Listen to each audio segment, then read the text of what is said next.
तो हमारे YouTube परिवार के सभी भाइयों बहनों को राम राम और मेरा प्यार भरा नमस्कार। मैं हूं आयन मुखर्जी और आप सभी का स्वागत है आयन मुखोपाध्याय कार्यक्रम में, जहां पे हम बात करने वाले हैं मार्वल, डीसी, फैन फिक्शन इत्यादि के बारे में और करेंगे कमेंट्री वीडियोस भी, और सब लोग मिलकर डूब जाएंगे स्पॉयलर्स के दलदल में।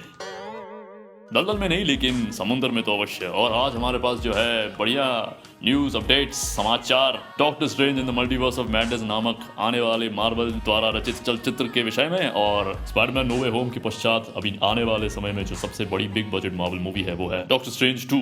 तो भाई और बहनों, जैसा आप सबको पता ही होगा, सुपर बोल नाम का एक बहुत ही बड़ा स्पोर्टिंग इवेंट है जो हर वर्ष इसी समय अमेरिका में होता है, और इसी सप्ताह रविवार के दिन इस वर्ष का सुपर बोल है। और मार्वल स्टूडियोज का ऐसा ट्रैक रिकॉर्ड रह चुका है कि आज तक उन्होंने एक भी वर्ष जो है सुपर बोल के दिन को मिस नहीं किया है, और हर वर्ष उसी समय अपने किसी भी आने वाले प्रोजेक्ट, चाहे वो फिल्म हो चाहे वो टीवी शो हो, उसके लिए ट्रेलर, टीजर या टीवी स्पॉट उन लोगों ने हमेशा रिलीज किया है। और अभी के लिए तो हमारे जो मार्वल फैंडम है उनके द्वारा एंटिसिपेटेड सबसे बड़ी चीज जो है, जो कि सुपर बोल पे वो लोग देखना चाहते हैं, वो है Doctor Strange in the Multiverse of madness का ट्रेलर 2। और जी हाँ, बहुत ही ज्यादा ऑब्वियस बात है कि मैं भी ऑब्वियसली बहुत ज्यादा एक्साइटेड हूँ doctor Strange in the Multiverse of madness का सेकंड ट्रेलर देखने के लिए, जो कि हमारे अपने सैम रेमी जी ने जो है डायरेक्ट किया है। और उन्होंने एक इंटरव्यू में कहा है कि उन्हें स्वयं ही नहीं पता कि उनका जो फिल्म है वो संपूर्ण रूप से समाप्त हुआ है या नहीं, परंतु सैम रेमी के नॉस्टैल्जिया में, अर्ली 2000s वाले नॉस्टैल्जिया में डूबने के बजाय फिलहाल हम बात करते हैं आज के प्रमुख विषय में, जो कि है Doctor Strange in the Multiverse of madness, जिसमें हमने इतनी सारी रिपोर्ट्स जो है प्राप्त की है कि इसमें क्या कौन कौन नहीं है, आप बताइए। हमने बचपन में जितने भी हमारे प्रमुख मार्वल के चरित्रों को बड़े पर्दे पे देखा है, उन सभी को पुनः देखने का सौभाग्य प्राप्त होने वाला है मार्वल फैंस को, ऐसा हम लोगों को सूत्रों द्वारा बताया गया है, और हम उसके लिए भी अत्यंत उत्तेजित है भी। पिछले वर्ष सुपर बोल पे हमें falcon and the winter soldier का सेकंड ट्रेलर मिला था, और लोकी और इत्यादि कुछ शोज के बारे में कुछ टीवी स्पॉट्स भी मिले थे। तो उसी प्रकार इस वर्ष हम मून नाइट, शी हल्क और मिस मार्वल के बारे में कुछ इन्फॉर्मेशन मिले। और जैसा आप लोगों को पता ही होगा, हमें doctor Strange in the Multiverse of madness के लीक्स के बारे में इतना तो पता है कि इसमें हमें बहुत सारे वेरिएंट्स दिखने वाले हैं, और विशेषकर डॉक्टर स्ट्रेंज के हमें 3 वेरिएंट्स मिनिमम तो दिखेंगे ही। ठीक है, एक तो अपने हमारे एमसीयू यूनिवर्स के डॉक्टर स्ट्रेंज, एक डिफेंडर स्ट्रेंज, और तीसरे हैं सबके चहीते सुपीरियर स्ट्रेंज। हालांकि जो व्हाट इफ में हमने जिस सुपीरियर स्ट्रेंज को देखा था, ये वो वाले सुपीरियर स्ट्रेंज नहीं है।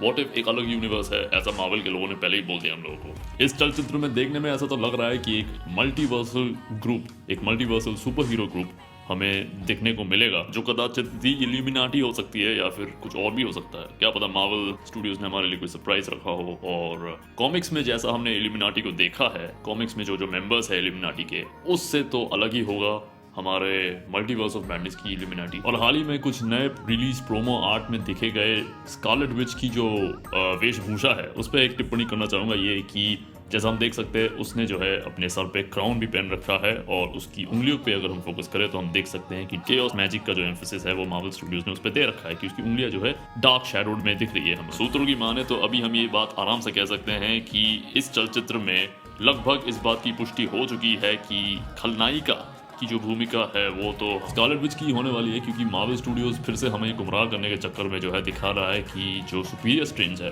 कदाचित वो इस चलचित्र का खलनायक है। परंतु मुझे ऐसा नहीं लगता, और सही माने तो सभी को ऐसा लगता है कि खलनायिका की जो भूमिका है वो तो स्कारलेट विच अर्थात एलिजाबेथ ओल्सन को ही मिलने वाली है। और एक और है कि शूमा गोरथ नाम का जो कैरेक्टर है, वो तो उसके राइट्स तो मार्वल स्टूडियोज के पास है नहीं, कैरेक्टर इशूज के कारणवश जो है उसको वो लोग गारगैंटोस का नाम देने वाले हैं, लेकिन गारगैंटोस भी नहीं होने वाला विलन। लिख के दे दे रहा हूँ कि वो गारगैंटोस नहीं है, वो स्कारलेट विच ही बनने वाली है विलन इस फिल्म की। और जैसा कि हम लोगों ने WandaVision सीरीज के एंड में देखा कि उसने जो है अपने बच्चों को, जो कि एक वर्चुअल रियलिटी में उसने अपने लिए डिजाइन कर रखा था, उसमें जो है उसने अपने बच्चों को रखा था, लेकिन उसके अंत में उसको अपने बच्चों को खोना पड़ा।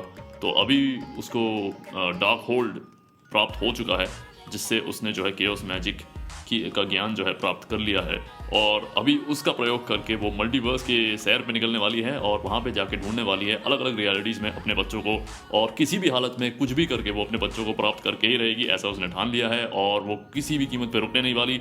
और एक और बड़ी बात यह है कि डार्क होल्ड के इन्फ्लुएंस में आकर, उसके प्रभाव में आकर उसका दिमाग जो है पूरी तरीके से बौड़ा गया है, सतिया गया है, और वो जो है लोगों को मारने वाली है, गिराने वाली है, पीटने वाली है, धोने वाली है, ऐसा पता चला है हमारा सूत्रों को। और एक और बात बहुत लोग कह रहे हैं कि कदाचित ऐसा भी हो सकता है कि फिल्म के एंडिंग हाफ में वांडा मैक्सिमोफ को अपनी गलतियों का एहसास होगा कि वो जो भी कर रही थी वो डार्क होल्ड की इन्फ्लुएंस में आके कर रही थी, और अपने किए पे पश्चाताप होगा उसे, और वो डॉक्टर स्ट्रेंज के साथ टीम अप करके बिगर विलन के साथ फाइट करने के लिए तैयार हो जाएगी। लेकिन बात यह है कि अगर बिगर विलन इसके बाद कोई है ही नहीं तो फाइट किसको करेंगे? बिगर विलन तो यही है, वांडा मैक्सिमोफ। और मैं, जहाँ तक मेरा सवाल है, मुझे भी ऐसा लगता है कि मार्वल स्टूडियोज को full blown Wanda Maximoff villain version बनाना चाहिए, क्योंकि सबको अभी पता चल चुका है कि वो एक बहुत ही ज़्यादा शक्तिशाली चरित्र है जिसको अच्छे तरीके से फुल पोटेंशियल के हिसाब से अभी तक उसका प्रयोग नहीं किया गया है मार्वल स्टूडियोज की किसी भी पिक्चर में। तो देन अगेन मुझे इस बात से कोई समस्या नहीं होगी यदि वांडा मैक्सिमोफ असली विलन ना हुई और कोई और बन गया असली विलन। और प्रोमो आर्ट्स में आगे बढ़ के हम देखते हैं कि एक नए चरित्र का नाम लिया जा रहा है प्लॉट लीक्स में, और उस नए चरित्र का नाम है रिंट्रा। जी हाँ, रिंट्रा। और कॉमिक्स की माने तो रिंट्रा एक अच्छा कैरेक्टर ही है, मतलब उसने डॉक्टर स्ट्रेंज और कई दूसरे सुपर हीरोज की कई बार सहायता की है उनके अपने अपने एडवेंचर्स में। क्या पता कि उनकी doctor Strange in the Multiverse of Madness में क्या भूमिका हो सकती है, वो तो आने वाला समय ही बताएगा। कॉमिक्स में उसने इतनी बार डॉक्टर स्ट्रेंज, वोंग इत्यादि की सहायता की है कि इवेंचुअली ऐसा हुआ था कि डॉक्टर स्ट्रेंज ने कॉमिक्स में उसको एक बार पूछा था कि क्या तुम मेरे लिए एक मैजिकल अप्रेंटिस बनोगे, तो उसने शायद उसके लिए हाँ भी कह दिया था। तो अभी फिलहाल यहाँ पे सबसे बड़ा प्रश्न ये बन रहा है कि ये जो रिंट्रा है वो कौन से यूनिवर्स से आने वाला है? क्या वो हमारे एमसीयू के डॉक्टर स्ट्रेंज के यूनिवर्स से होने वाला है, या फिर वो किसी दूसरे वाले यूनिवर्स का रिंट्रा होने वाला है जो कि जाके आगे चल के डॉक्टर स्ट्रेंज की सहायता करेगा? और इसके बारे में तो हमें आगे जाके पता चलेगा। आगे बढ़ते हैं अगले प्रोमो आर्ट की ओर, जिसमें हम देख सकते हैं डॉक्टर स्ट्रेंज के 3 वेरिएंट्स, और तीनों को ही बेनेडिक्ट कम्बरबैच ने निभाया है। तो हम इसमें, जैसा हमने पहले वीडियो में कहा है, हम इसमें डिफेंडर स्ट्रेंज, सुपीरियर स्ट्रेंज और एमसीयू स्ट्रेंज को देख सकते हैं। तो बॉटम राइट में हमें दिख रहे हैं डॉक्टर स्ट्रेंज के सुपीरियर वर्जन, जो कि ईवल डॉक्टर स्ट्रेंज है, जिसे हम ऑलरेडी फर्स्ट ट्रेलर में देख चुके हैं। ठीक है, और मुझे लगता है कि इनका एक इंपॉर्टेंट रोल होने वाला है as far as the negative characters are concerned. और जहाँ तक सूत्रों का कहना है, Doctor Strange, Superior Strange rather, उनकी कहानी कुछ ऐसी है कि उनके यूनिवर्स को पूरी तरीके से नष्ट कर दिया गया था किसी के द्वारा, और जिसके कारणवश ही हैज नथिंग टू लूज, और इसीलिए वो ईवल बन चुका है। बॉटम लेफ्ट में हम देखते हैं डिफेंडर स्ट्रेंज को। डिफेंडर स्ट्रेंज यानी कि वो जो डिफेंड कर रहा हो। हाँ, डिफेंड कर रहा हो, लेकिन क्या डिफेंड कर रहा हो? Well, defender of the multiverse. उसका काम ये है कि वो डिफेंडर स्ट्रेंज इसीलिए है क्योंकि वो मल्टीवर्स को डिफेंड कर रहा है। ऐसा प्रतीत होता है कि एमसीयू वाले डॉक्टर स्ट्रेंज की तुलना में मल्टीवर्स का जो ज्ञान है वो डिफेंडर स्ट्रेंज के पास अधिक मात्रा में है, या यूं कहे कि उनके यूनिवर्स में मल्टीवर्स के विषय में ज्ञान लगभग हर इंसान के पास है, मतलब डिफेंडर स्ट्रेंज के यूनिवर्स में।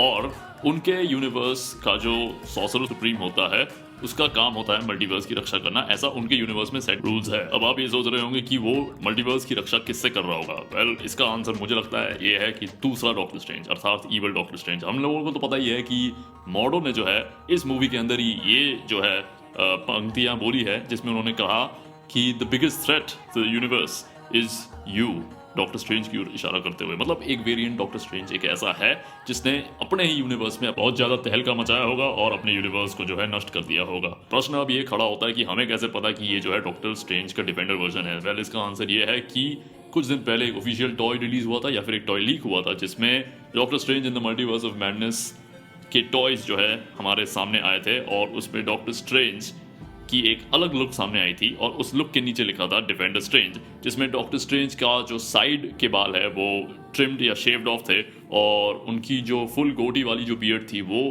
जो होनी चाहिए वो नहीं थी, और उनकी क्या थी, उनकी सिर्फ मूछें थी और नीचे एक चिन में बियर्ड था। और इनके अतिरिक्त आखिरी जो डॉक्टर स्ट्रेंज हमें दिख रहे हैं इस प्रोमो आर्ट में, जो कि टॉप लेफ्ट में हमें दिख रहे हैं, वो है अपने एमसीयू वाले डॉक्टर स्ट्रेंज, जो कि जैसे दिखते हैं वैसे ही दिख रहे हैं। और जहाँ तक हम कह सकते हैं लगभग बहुत से प्रोमो आर्ट्स में हमें तीनों डॉक्टर स्ट्रेंज के वेरिएंट्स दिखे हैं। इसका अर्थ ये निकाला जा सकता है कि तीनों डॉक्टर स्ट्रेंजेस की ही एक बहुत अहम भूमिका होने वाली है इस पिक्चर में। तो मुझे लगता है कि जो हम जिस ग्रुप की बात कर रहे हैं, जिस मल्टीवर्सल हीरोज वाले ग्रुप की बात कर रहे हैं, उसमें तीनों स्ट्रेंजेस की एक भूमिका हो सकती है। बहुत लोगों की ऐसी मांगे है, स्वयं मेरी भी ऐसी मांगे है कि ऐसी जो अभिनेताएं हैं, अभिनेत्रियां हैं, जिनको मार्वल की कुछ बहुत ही पॉपुलर चरित्रों को निभाने के लिए बुलाया गया था, लेकिन जो एन मौके पे किसी कारणवश उन चरित्रों को निभा नहीं पाए, उन अभिनेताओं और अभिनेत्रियों को पुनः उन चरित्रों को निभाने का अवसर प्रदान किया जाए, जिसके होने की संभावनाएं काफी अधिक हो चुकी है, क्योंकि हमारे आदरणीय श्री केविन फाइगी महोदय के कुशल नेतृत्व के अंदर ये होना बहुत संभव है। सच में भाइयों बहनों, एक बात तो माननी पड़ेगी, केविन फाइगी जी के नेतृत्व में मार्वल स्टूडियोज का बहुत बढ़िया कल्याण हुआ है पिछले कुछ वर्षों की बात यदि हम कहें। जो विशेषकर उन्होंने फेज 2 फेज 3 करके जो है उनका बंटवारा किया था मार्वल स्टूडियोज की प्रोजेक्ट्स का, उस हिसाब से बहुत अच्छी फैन सर्विस हम सबको मिलती आ रही है। काफ़ी कॉमिक एक्यूरेट, उतने भी ज़्यादा नहीं लेकिन ठीक ठाक कॉमिक एक्यूरेट हमें कैरेक्टर्स मिले हैं, जिसके लिए हमें उनको धन्यवाद जताना ही चाहिए। दूसरी ओर मैं ये बोल रहा था कि कुछ ऐसे अभिनेता और अभिनेत्रियां हैं जिनको कुछ चरित्रों को निभाने का अवसर दिया जाना चाहिए, जिससे मेरा अर्थ सीधे सीधे जाता है टॉम क्रूज की ओर और एमिली ब्लंट, जॉन क्रासिंस्की जैसे अभिनेता और अभिनेत्रियों की ओर। क्यों? क्योंकि टॉम क्रूज को तो आयरन मैन का चरित्र मिलने वाला था और जॉन क्रासिंस्की और एमिली ब्लंट को, जो कि एक दूसरे के पति पत्नी भी है असल जीवन में, उनको कैप्टन अमेरिका और ब्लैक विडो रिस्पेक्टिवली के चरित्र भी मिलने वाले। तो हाँ, ये ऐसी चीज़ों को हम देखना चाहते हैं doctor Strange in the Multiverse of madness के पिक्चर में अवश्य देखना चाहते हैं। और उसके साथ साथ कुछ पुराने भी हमारे चहीते ऐसे चरित्र हैं जिनको हम पुनः देखना चाहेंगे बड़े पर्दे पे, जो कि हम बचपन में देखे थे, जैसे कि हमारे टोबी मैगवायर के स्पाइडरमैन, ऑब्वियसली एरिक बैना के Bruce Banner also known as Hulk, और साथ साथ दी ओरिजिनल फैंटास्टिक फोर 2015 वाले नहीं, 2005 वाले। और जो अभी सबसे ज्यादा सुर्खियों में है वो की है अपने original X Men from the Fox universe. लेकिन ऐसा है कि हम सबको तो ऑलरेडी पता चल चुका है कि जो हम देखने वाले Doctor Strange in the Multiverse of Madness में वो as an official team up of X Men नहीं होगा। वो X Men characters reprised by old actors from different universes, not the original universe, जो जैसे ह्यूग जैकमैन के वोल्वरीन, लेकिन ओरिजिनल वाले नहीं, जो जिनको हम देखे हैं उनको नहीं, उनकी बात नहीं हो रही, दूसरे यूनिवर्स के एक वेरिएंट वोल्वरीन और ऐसे कुछ वेरिएंट कैरेक्टर्स। एक proper official MCU version of X Men team up जो है उसको होने में भी समय है, लेकिन ऐसे variant versions of past X Men characters को एक एक करके अलग अलग मिसलेनियस तरीके से इस मूवी में दिखाया जाएगा, ऐसा सूत्रों को पता चला है। तो भाइयों बहनों, यहाँ तक आपने अगर मेरी बातों को सुना है तो आपका बहुत बहुत धन्यवाद। आपके साथ मैं अपने विचार साझा कर पाया हूँ, इस बात से मुझे बहुत अच्छा लगा। आपका बहुत बहुत धन्यवाद। और आपसे मेरा ये अनुरोध है कि यदि आप नए हैं और आपको मेरा कंटेंट अच्छा लगा तो कृपया मेरे चैनल को सब्सक्राइब कर दीजिए। तो मिलते हैं आपसे अगले वीडियो में, जब हम बात करेंगे और नए नए रोमांचक इंटरेस्टिंग विषयों के बारे में। तब तक अपना ध्यान रखिए और सुरक्षित रहिए आप सब। बहुत बहुत धन्यवाद।